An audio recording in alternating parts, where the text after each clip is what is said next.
Donc je m'appelle Firmin Carré, j'ai 34 ans, je suis originaire de Normandie, je suis d'Avranches. Moi j'ai commencé il y a 12 ans au club, donc j'ai commencé en tant qu'éducateur à l'école de foot. Puis en 2014, en fait, suite au départ du préparateur athlétique, j'ai pris le poste. Et voilà, depuis maintenant 8 ans.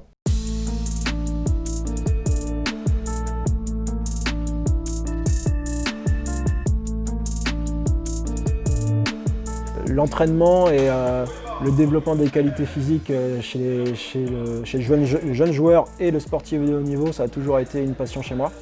Donc dès que je suis rentré en STAPS, je savais que c'était dans cette direction-là que je voulais aller.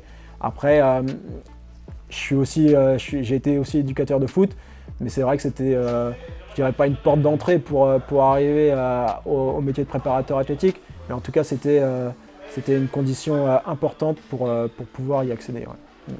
Allez, vous avez vu les groupes, juste pour qu'on soit clair, sur le terrain, il n'y a pas de problème. On est en hypertrophie sur le haut, okay, 4 séries de 10, okay, et sur le bas, on est en 4 séries de 5 en force. Ça marche?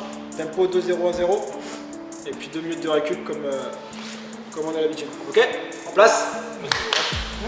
Alors, la préparation physique, elle est intégrée au football. En tout cas, on essaye de développer au maximum les garçons leur qualité athlétique à travers les séances collectives de football avec le ballon.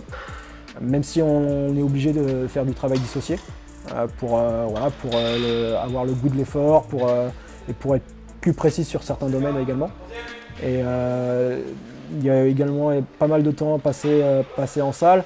Après, si je disais un chiffre, ça dépend aussi des catégories et de l'âge des joueurs, mais on doit être par semaine entre 5 et 6 heures de préparation athlétique, on va dire, dissociées sur le travail en salle pour certains joueurs. Ouais. On tourne les gars après, on tourne. Mettez-vous en place pour le prochain atelier. Au quotidien, le travail est effectué avec les coachs, avec le staff médical. On a une relation particulière aussi avec les joueurs, comme je le disais tout à l'heure, parce qu'on n'a pas de choix à faire, et donc c'est vrai qu'ils nous voient aussi comme peut-être un communicant pour le staff principal, ouais, le staff technique. Moi, mon quotidien, avant tout, c'est la gestion de la charge d'entraînement. Voilà, c'est mon premier rôle. Voilà, comme je disais tout à l'heure, un joueur pour qu'il progresse, il faut qu'il soit sur le terrain, donc il faut que je sois vigilant sur sa charge d'entraînement.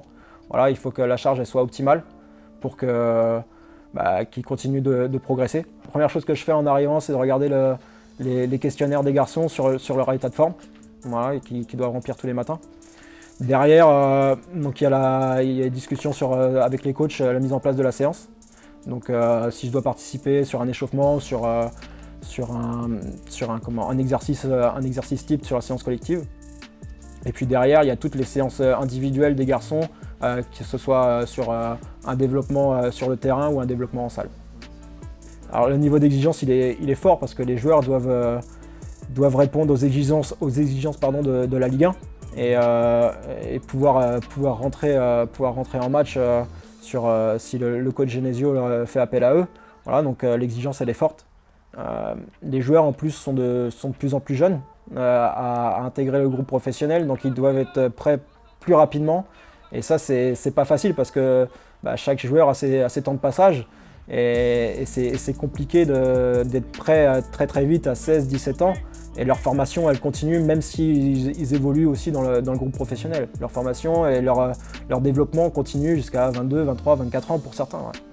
Ceux qui sont à l'échelle, vous irez au cerceau et on va vers la gauche. Okay. Derrière, on fera 3 minutes de 15-15 et il y aura une petite partie de nous assistée. Ok les gars? On a un rôle d'adjoint, mais c'est vrai que sur le plan tactico-technique, on intervient très peu, même si on est capable de prendre des échauffements et quelques parties de jeu. Mais on doit quand même, comme je le dis souvent, le préparateur physique, il doit être foot.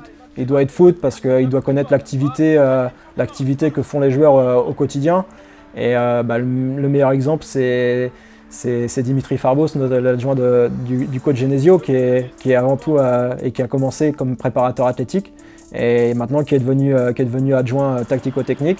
Et voilà, c'est vraiment le meilleur exemple, c'est que le préparateur athlétique, il doit être foot.